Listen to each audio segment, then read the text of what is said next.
यहाँ पर? इंडिया जा रहा है, पाकिस्तान नहीं आ रहा। बस यही तो वजूहात हैं।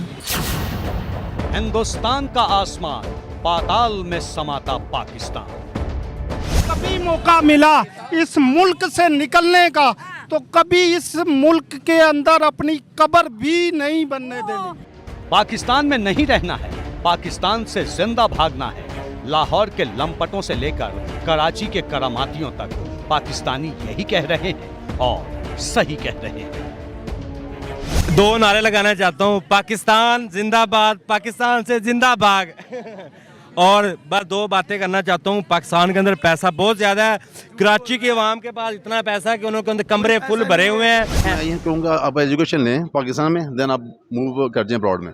पाकिस्तान में कुछ भी नहीं है, पाकिस्तान में कुछ भी नहीं है। तो पाकिस्तान का फिर फ्यूचर आप मतलब हम और आप ही फ्यूचर है ना। तो मैं तो ट्राई करूँ बाहर जाने की। नहीं वो आपकी बात ठीक है, आप भी चले गए, मैं भी चला गया। लेट्स फॉर एग्जांपल दे यहाँ पे सिर्फ कौन आ गए, ब्यूरोक्रेट्स आ गए और पॉलिटिशियंस आ गए। पाकिस्तान में सिर्फ वही है, वहाँ यहाँ पे कमा सकते हैं, वही कमाई कर सकते हैं पाकिस्तान में। और भाई जैसे लोग जो मिडिल क्लास तबका है वो यहाँ पे कुछ भी नहीं कर सकता। पाकिस्तानी एक दूसरे को मुल्क छोड़ने का मशवरा नहीं दे रहे, बल्कि ये भी कह रहे हैं कि काश हम हिंदुस्तान में हों। असल में बॉर्डर पर कान लगाकर रहने वाले पाकिस्तानियों को जब से दिल्ली में दुनिया के दर्शन हुए हैं, तभी से जिन्ना के सियासी वारिसों की बची खुची आस भी खाक हो चुकी है। इंडिया अपने मुल्क के बारे में और अवाम के बारे में सोचता है और यहाँ पर हुकूमतें आती हैं, अगर कोई मल्टीनेशनल कंपनियाँ यहाँ पर आती हैं तो वो पहले पूछती हैं हमारा फ़ायदा क्या होगा, हमारा फ़ायदा क्या होगा। इंडिया वाले भी परसेंटेज लेते हैं, लेकिन वो पहले पूछते हैं हमारे मुल्क का क्या फ़ायदा होगा और पब्लिक का क्या फ़ायदा होगा, फिर वो पूछते हैं हमें क्या मिलेगा। जिक्र भर छेड़ने की देर होती है, भूखे पेट पाकिस्तानियों की पीड़ा जुबां पे आ जाती है। वैसे ये वही पाकिस्तानी हैं जिनकी नस्लें 7.5 दशक से हिंदुस्तान के खिलाफ जहर उगलती रही है, लेकिन जब थाली परमानेंट खाली हो चुकी है तो हिंदुस्तान याद आने लगा है। इंडिया में इस टाइम मीटिंग हो रही है, दुनिया की सबसे बड़ी मीटिंग हो रही है। दुनिया के बड़े बड़े जो उनसे कंट्रीज हैं ना, अमेरिका कह ले, यूके कह ले, फ्रांस कह ले, जितने भी तुर्की इवन कह ले, जितने भी बड़े कंट्रीज हैं जिनका नाम है वो सब जुड़ के बैठे हैं इंडिया में। क्या कर रहे होंगे आपके ख्याल से? ये जो हमारे मुल्क के खिलाफ चाह रहे हैं ना, ये बना रहे हैं ये प्रोग्राम। ठीक है, तो इनका बेड़ा करके भी ये हुकूमत को मौका मिला है। ठीक है, जितने भी ये 4 वजीर हैं इनको कटहरे में लाना चाहिए। जिस वक्त पूरी दुनिया हिंदुस्तान की ताकत और काबिलियत से रूबरू हो रही है, तब पड़ोस का आतंकी मुल्क अपने बर्बाद अंजाम पर यूं ही आंसू नहीं बहा रहा। मुल्तान के मोहल्लों से लेकर क्वेटा की कॉलोनी में G20 को लेकर बहस आम है, और वो भी क्यों नहीं। G20 की ताकत जान लीजिए।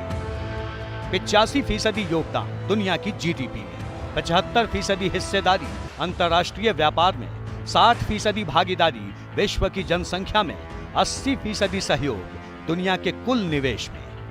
जब दुनिया के एक छोर से दूसरे कोने तक तरक्की के हिस्सेदार मुल्क साथ हों, तो पाकिस्तान जैसे पिद्दी और आतंकी मुल्क में मातम होना लाजमी है। हालात ये है कि पाकिस्तानी G20 का पूरा प्रोग्राम याद कर बैठे हैं। G20 के हवाले से तो मीटिंग्स होंगी ही, लेकिन साथ ही साथ 15 के करीब बायलैटरल मीटिंग होगी, जिसमें इंडिया के प्राइम मिनिस्टर मुख्तलिफ कंट्रीज के हेड ऑफ स्टेट के साथ मिलेंगे और उनमें फ्री ट्रेड एग्रीमेंट के हवाले से बात हो सकती है। उनमें बहुत से ऐसे इशू, इकॉनमी को लेकर बात हो सकती है। दूसरी साइड पर पाकिस्तान की बात करें तो हमारे प्राइम मिनिस्टर इस टाइम कहाँ पर मौजूद हैं, किन मसरूफियात में मौजूद हैं। और अगर बात करें यूएस की, तो बाकायदा तौर पर यूएस ऑफिशियल की तरफ से उर्दू में ये स्टेटमेंट, हिंदी में ये स्टेटमेंट आई है कि हम इंडिया के साथ मिल के काम करना चाहते हैं। जबकि पाकिस्तान की बात करें तो हमें यूएस का वीजा मिलना ही बहुत मुश्किल है। पाकिस्तान में ये मातम आज का नहीं है। कश्मीर में G20 की बैठक के बाद से ही आतंकी मुल्क घरियाली आंसू बहाने लगा था। अब तो दुनिया भर के नेता हिंदुस्तान के मेहमान बन चुके हैं, इसलिए आतंकी जिन्नापुर की बोली बदल चुकी है। आने वाले दिनों में लोग मोदी साहब के नाम के ऊपर पीएचडी किया करेंगे, रिसर्च किया करेंगे, the way he has taken India to the next level.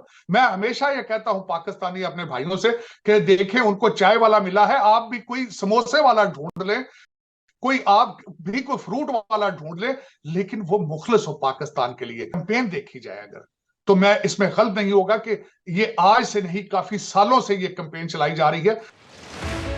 जिस मुल्क ने वजूद में आने के बाद से ही हिंदुस्तान के खिलाफ नफरत की खेती की हो, उस मुल्क की बर्बादी से किसी को शिकवा नहीं होता है।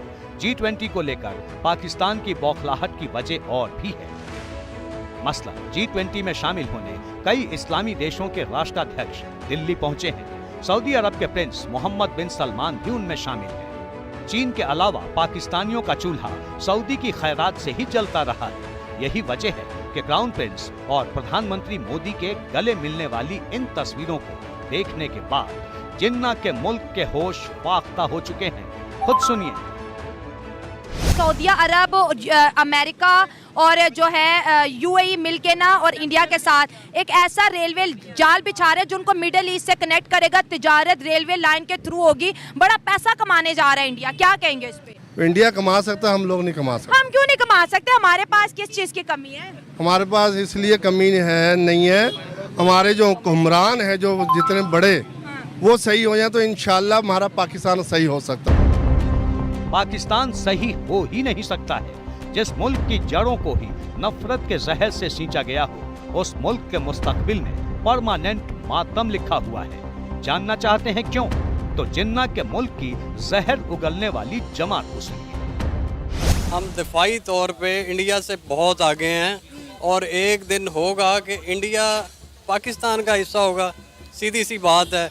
हमने तो अभी बहुत लंबी तैयारियां की हुई हैं। इंडिया पाकिस्तान का हिस्सा होगा? अल्हम्दुलिल्लाह होगा। वो नहीं, वो कब और कैसे होगा? हमने गज़वा हिंद भी लड़नी है। अच्छा। ये हमारे बड़ों ने भी बताया हमें, और एक दिन होगा और इंडिया पाकिस्तान का हिस्सा होगा। ये आपको कन्फर्म बता रहा हूँ और इंशाल्लाह होगा। रस्सी जल गई पर बल नहीं गया। दो वक्त के फाके पड़े हैं। भूखी आवाम हुक्मरानों का फर्जी गुमान निगलने को बेताब बैठी है, लेकिन जिन्ना के सियासी वारिसों की जुबां का जहर कम नहीं हुआ है। पाकिस्तान की बर्बादी की असल वजह यही है। इसी नफरती तालीम की वजह से पाकिस्तान पाताल में समाने वाला है। इसीलिए दिल्ली से आती तस्वीरों को देख पाकिस्तानी अपने मुकद्दर को कोस रहे हैं। हम कहते हैं कि अगर हम डिवाइड ना हुए होते, हम अंग्रेज़ों के कब्ज़े में होते अभी तक, तो हमारी हालत इससे 100% बेहतर होती। हमारे पास हॉस्पिटल होते, फ्री मेडिकल की फैसिलिटी होती, हमारे पास एजुकेशन होती, और हम इस गंदे जो गठजोड़ करप्शन के हैं और नाइंसाफ़ी का अभी जो इनजस्टिस का सिस्टम चला हुआ है, कानून को दबा के रख दिया है, इससे कम से कम पाक होते। ज़माने भर के सामने भीख मांगना, मदद के लिए गिड़गिड़ाना और हर जगह से धुतकार मिलना, ये जिन्ना के मुल्क का मुकद्दर बन चुका है। गैरत बेचकर खा चुके पाकिस्तानी हुक्मरानों की ये हर दूसरे दिन की रिपीट रोना है। लेकिन ये पाकिस्तान की मजबूरी नहीं, बल्कि पाकिस्तान के लिए जरूरी सबक है। पाकिस्तानियों को पता है कि दुनिया उन्हें क्यों हिकारत भरी नजर से देखती है। चीफ ऑफ आर्मी स्टाफ से करूं, मैं किससे बात करूं? भूखे बंदे के साथ कोई रिलेशन नहीं होता। पाकिस्तान इस टाइम भूखा नंगा मुल्क है।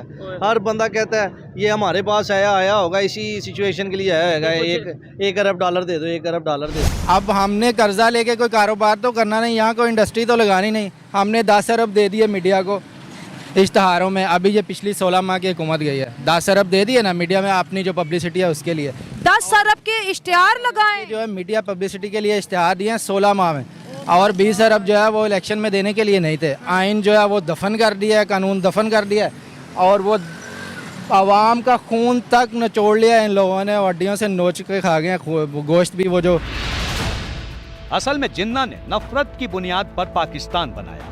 जिन्ना के इंतकाल के बाद बाकी हुक्मरानों ने पाकिस्तान की जड़ों में जहर घोलने में कोई कसर नहीं छोड़ी, लेकिन वक्त के साथ पाकिस्तान के एक तबके को इसका एहसास हो चुका है। हम अपनी सोच भी मुसल्लत करते हैं, हम अपने रवैये भी मुसल्लत करते हैं, हम अपना वे ऑफ स्टाइल भी मुसल्लत करते हैं। यही एक्सट्रीमिज्म होता है।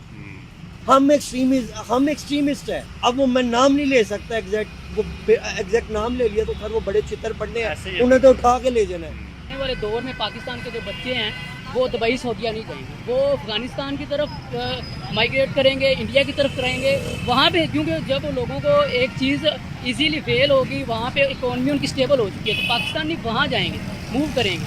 तो अब अफगानिस्तान कभी पाकिस्तान नहीं है। जिस बंदे का अखलाक अच्छा नहीं है उसकी कोई इबादत कबूल नहीं, उसकी हज नमाज रोज़ा कोई कबूल नहीं है। जो अपनी मेरी मखलूक से, अल्लाह की मखलूक से मोहब्बत करता है, वही एक अच्छा इंसान है, उसी की इबादत कबूल है। तो ये वो चीज़ें हैं कि हम इंसानियत से दूर होते गए, हम हिंदू बन गए, हम सिख बन गए, हम सुन्नी बन गए, हम शिया बन गए, वहाबी बन गए। क्या हमने हर एक को सलाटर किया हुआ।